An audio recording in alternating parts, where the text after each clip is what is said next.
नमस्कार दोस्तों, आज हम एक ऐसी भूतिया कहानी के बारे में बात करने जा रहे हैं जिसे सुनकर आपके भी रोंगटे खड़े हो जाएंगे। तो कहानी में अंत तक बने रहिए। कहानी शुरू करने से पहले एक निवेदन करना चाहूँगा कि अगर आप हमारे चैनल पर नए हैं तो चैनल को सब्सक्राइब जरूर करें। आइए कहानी शुरू करते हैं। वह एक ठंडी सर्दियों की रात थी।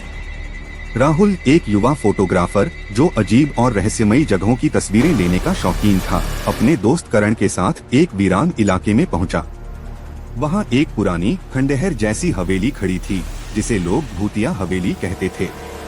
कहा जाता था कि उस हवेली में जो भी रात बिताने जाता है कभी लौटकर नहीं आता।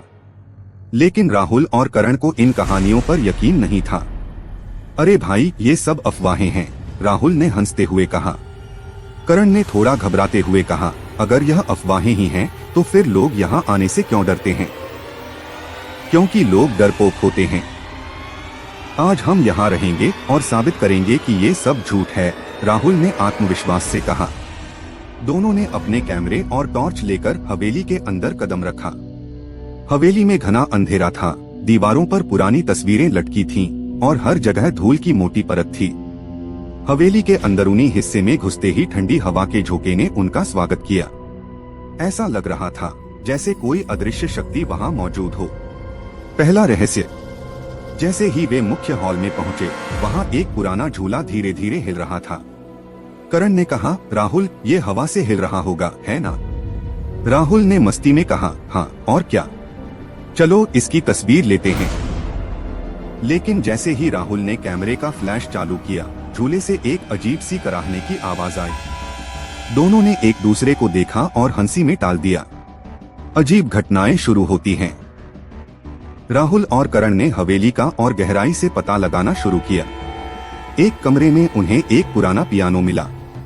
अचानक बिना किसी कारण पियानो के बटन अपने आप दबने लगे और एक भयानक धुन बजने लगी। करण ने डरते हुए कहा, राहुल, यह जगह ठीक नहीं लग रही, हमें यहाँ से चलना चाहिए।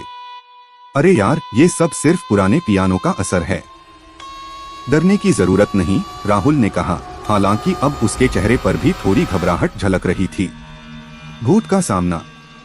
आधे घंटे बाद जब वे हवेली के एक और कमरे में गए, वहां उन्होंने दीवार पर खून से लिखे शब्द देखे, भागो वरना मर जाओगे।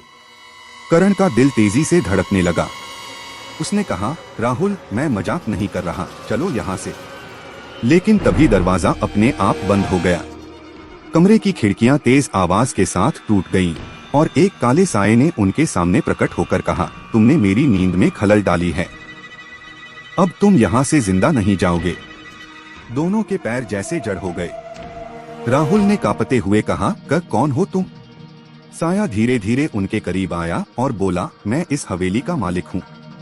100 साल पहले मेरे अपने ही परिवार ने मुझे मारकर यहाँ दफना दिया था। अब मैं हर उस व्यक्ति को सजा देता हूँ जो यहाँ आने की हिम्मत करता है। भागने की कोशिश। करण ने हिम्मत जुटाकर दरवाजा खोलने की कोशिश की, लेकिन दरवाजा हिल भी नहीं रहा था। राहुल ने अपना कैमरा उठाया और साये की तस्वीर लेने की कोशिश की, लेकिन कैमरा खराब हो चुका था।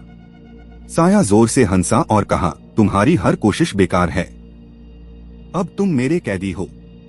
राहुल ने कहा, हमने कुछ गलत नहीं किया, हमें माफ कर दो।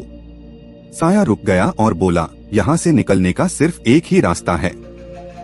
इस हवेली के तहखाने में जाओ और वहाँ जो मेरा दिल दफन है उसे जलाकर मेरी आत्मा को मुक्त करो। लेकिन याद रखना, अगर तुम असफल हुए तो तुम्हारी आत्मा भी मेरी तरह यहाँ भटकती रहेगी। अंतिम परीक्षा। डरते डरते राहुल और करण तहखाने में पहुँचे। वहां हर तरफ हड्डियों के ढेर लगे थे। अचानक एक बड़ा सांप उनके सामने आ गया।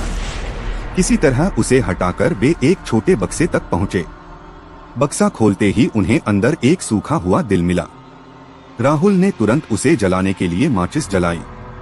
जैसे ही दिल जलने लगा, हवेली जोर जोर से हिलने लगी। भयानक चीखें हवेली के हर कोने में गूंजने लगी। साया उनके सामने प्रकट हुआ और धीरे धीरे गायब हो गया। उसने कहा, तुमने मुझे मुक्त कर दिया, अब जाओ और कभी वापस मत आना। खुशनसीब बचा।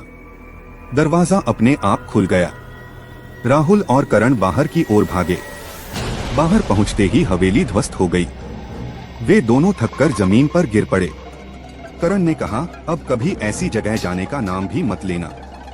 राहुल ने सिर हिलाते हुए कहा, हाँ, ये हमारी जिंदगी का सबसे बड़ा सबक था। उस दिन के बाद उन्होंने भूतिया जगहों की तस्वीरें लेना हमेशा के लिए छोड़ दिया।